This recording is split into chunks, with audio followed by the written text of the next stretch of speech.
Hi guys, welcome to Namita's universe. అసలు ఇలా అవుతుందని అనుకోలేదు. నా ఫస్ట్ లాంగ్ వీడియో నవరాత్రి టైంలో రిలీజ్ చేయాలి అని అనుకున్నాను, కానీ కుదరలేదు. అందుకే లాంగ్ వీడియోస్ పోస్ట్ చేయట్లేదు.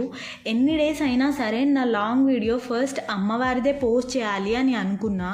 అందరికీ ఒక నమ్మకం ఉంటుంది కదా, నాకు ఇలా ఈ ఛానల్ సక్సెస్ అయినా ఫెయిల్ అయినా ఏ రిజల్ట్స్ వచ్చినా సరే నేను ఫస్ట్ వీడియో ఒక మంచి పాజిటివిటీతో బిలీవ్తో స్టార్ట్ చేశాను అనే సాటిస్ఫాక్షన్ నాకు ఉండాలి అని ఇన్ని డేస్ ఆగాను.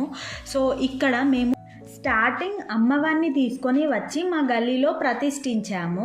ముందు చిన్న వినాయకుడు, వెనుక అమ్మవారి విగ్రహం, ఆ వెనుక దేవుణ్ణి కొనిచ్చిన వాళ్ళకి ఆ రూపాన్ని ఇస్తారు శారీతో పాటు. వెనుక పెద్ద విగ్రహం, సైడ్కి నవగ్రహాలు, చుట్టూ అష్టదిక్పాలకులు, ఇలా అన్నీ సెట్ చేశారనమాట. మీకు ఆల్రెడీ చెప్పాను కదా, ఆ ముందున్న 3 కలశాలు బ్రహ్మ విష్ణు మహేశ్వర కలశాలు అనమాట. ఇలా కంప్లీట్గా అమ్మవారిని మంచిగా డెకరేట్ చేశారు నిమ్మకాయలతో పూల దండలతో. చూసారా ఎలా సెటప్ చేశారో. మీకు ఆల్రెడీ చెప్పా కదా డైలీ నిత్య అన్నదానం చేశాము అని. సారీ, అన్నదానం అనద్దంటారు, అన్న ప్రసాదం. సో 9 days ఇలా అన్న ప్రసాదం పెట్టారన్నమాట. అయితే పూజ అయ్యాక అమ్మవారి ఫేస్ డైరెక్ట్గా చూడకూడదని ఇలా అద్దంలో అమ్మవారి ఫేస్ చూపిస్తారనమాట అయ్యగారు. డైలీ ఈ విగ్రహానికి అభిషేకం పాలతో, ఫ్లవర్స్తో, పసుపు కుంకుమలతో ఇలా అలంకరణ, ఫ్రూట్స్తో అలంకరణ చేస్తారనమాట. అమ్మవారి ధూపం అంటే చాలా ఇష్టం కదా అందరికీ.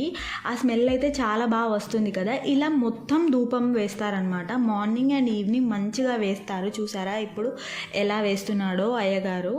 అలాగే అయితే పుష్పాభిషేకం రోజు ఇలా పసుపుతో అమ్మవారి పాదాలు చేసి వాటికి డెకరేషన్ చేసి డిఫరెంట్ వెరైటీస్ ఆఫ్ ఫ్లవర్స్తో పుష్పాలంకరణ చేశారనమాట. నిజంగా ఆ పాదాలు చాలా బాగా వచ్చాయి. సేమ్ అమ్మవారి పాదాలానే అనిపించాయి అనమాట. అంత బాగా వచ్చాయి. చేసిన వాళ్ళకి నిజంగా థ్యాంక్స్ చెప్పాలి. ఇంకా డైలీ ఇలా నిత్య హోమం చేశారనమాట. అండ్ ఇన్స్టాలో ఫేమస్ అయింది కదా, వాటర్ మిలన్లో ఇలా శూలంలా కట్ చేసి హారతి ఇవ్వడం. ఇలా ట్రై చేశారు. నిజంగా చాలా బాగా వచ్చింది. అండ్ చాలా బాగా వైబ్ ఉండే, లైట్స్ ఆఫ్ చేస్తూ ఇలా హారతి ఇవ్వడం. ఇంకా అమ్మవారికి నిమజ్జనంకి రెడీ అయిపోయింది. మీకు డ్రెస్ కోడ్ శారీస్ చూపిస్తాను అన్నాను కదా, అవి వీళ్ళు కట్టుకున్నారు కదా. ఇక్కడ red blouse and green sari. ఎలా ఉందో కామెంట్ చేసేయండి. ఇంకా ఇలా ఆడుతూ పాడుతూ అమ్మవారి నిమజ్జనం అయితే సక్సెస్ఫుల్గా కంప్లీట్ చేశారనమాట. అందరూ చాలా బాగా సక్సెస్ఫుల్గా కంప్లీట్ అయింది. చూసారా ఎంత బాగా డ్యాన్సులు చేస్తున్నారో, కోలాలు ఆడుతున్నారో, అలాగే వీడియోస్ తీసుకుంటున్నామో. ఇవన్నీ మనకి మెమొరీస్ కదా, మళ్ళీ నెక్స్ట్ ఇయర్ వరకు వెయిట్ చేయాల్సిందే. సో అందుకోసం అనమాట. తర్వాత మేము ఇక్కడ గోదర్కని బ్రిడ్జ్ దగ్గర అమ్మవారిని నిమజ్జనం చేస్తానన్నమాట. సో అమ్మవారి నిమజ్జనం అయితే సక్సెస్ఫుల్గా కంప్లీట్ అయింది. నా ఈ వీడియో మీకు నచ్చినట్లయితే తప్పకుండా లైక్ చేయండి, షేర్ చేయండి అండ్ సబ్స్క్రైబ్ కూడా